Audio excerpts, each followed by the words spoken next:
Hi, my name is Wes, and I'm here to talk about my experiences as both a consumer, a client, and a therapist, a provider of mental health. Um, so I wrote a script, and it took me a long time to kind of gather my thoughts and think about what I was going to talk about. So I'm going to read it. It's going to be off screen over there. So I'm going to be looking in that direction a lot. I do apologize if it seems a little inorganic, but it has everything I want to talk about. So let's begin. So, I was diagnosed with bipolar 1 with psychotic features back in 2015. Um, Back in 2012, I got really sick. I started hearing and seeing things that people around me just didn't hear or see. I thought the television was talking directly to me and that God had some divine job for me, like I was gonna go save the world or do something groundbreaking. I was manic, and eventually I was hospitalized 4 times in 2 years and spent 5 times in an acute psychiatric facility, which is just a step down from being hospitalized. In 2015, when I was better, I enrolled in grad school to get my master's degree in counseling. And I wanted to understand my disorder better, and I wanted to learn how to help people who are like me, struggling with mental illnesses.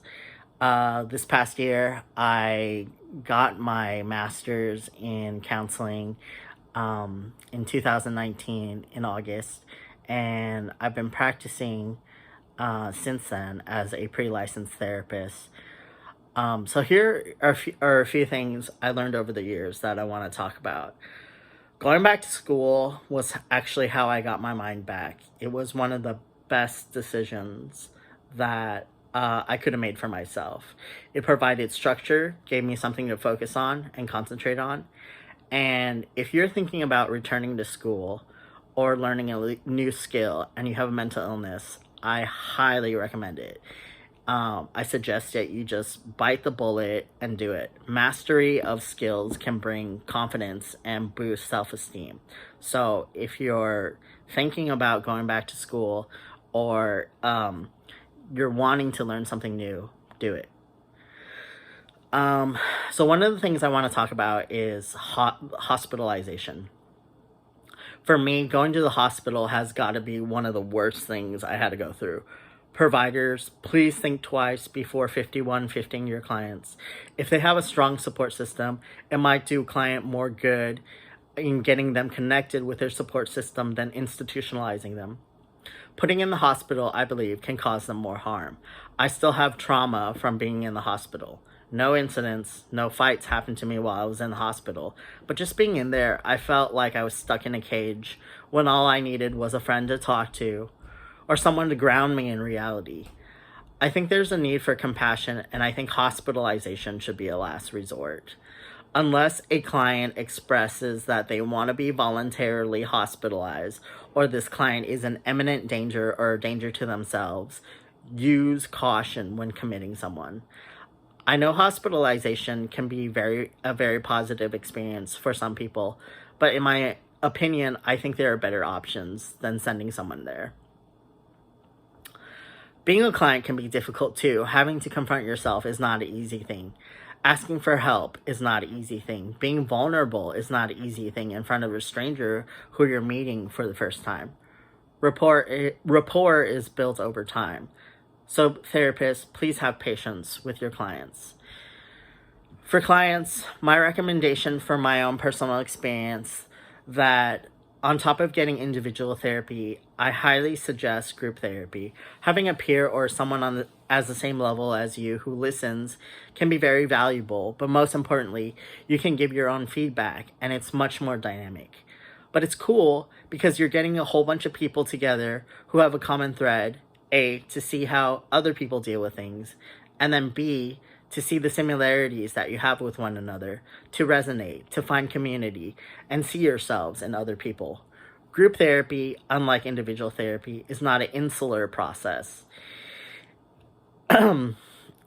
It's not just about, hey, it's me, let's talk about my problems. That's individual. It's like, hey, we're a group.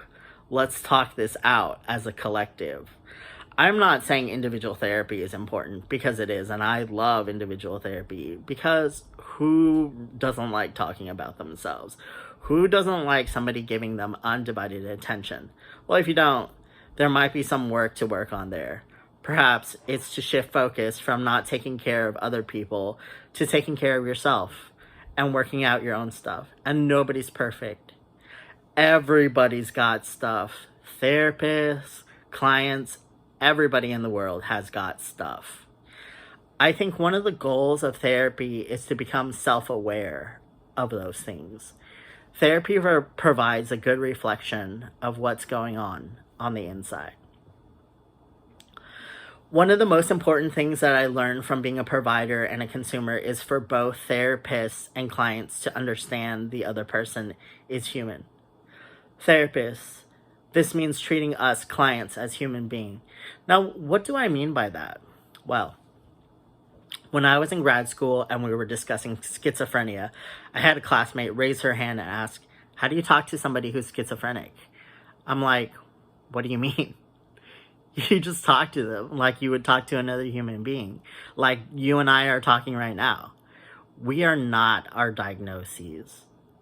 Normalizing and modeling behavior is really important in dealing with mental illness. Try talking to me as someone you're trying to get to know. Building that rapport is super important. Having your client trust you and confide in you is all a part of the process. As a consumer, we wait for providers and therapists to validate us on so many levels, which is part of the therapist's jobs. But consumers, I want to remind clients that your therapist is also a human being as well. Your therapist might be going through things like a divorce, having problems with their significant other, or, being single parents. Therapists are not immune to the consequences of life. Being a therapist is stressful. You're carrying a load of 20 plus individuals. You have to remember everybody's narratives, support them emotionally, mentally, while managing your own personal feelings and beliefs without getting sucked into someone else's paradigm, which can be really challenging, especially if you're a newly minted therapist. Being a therapist is not easy. That's what I'm trying to say.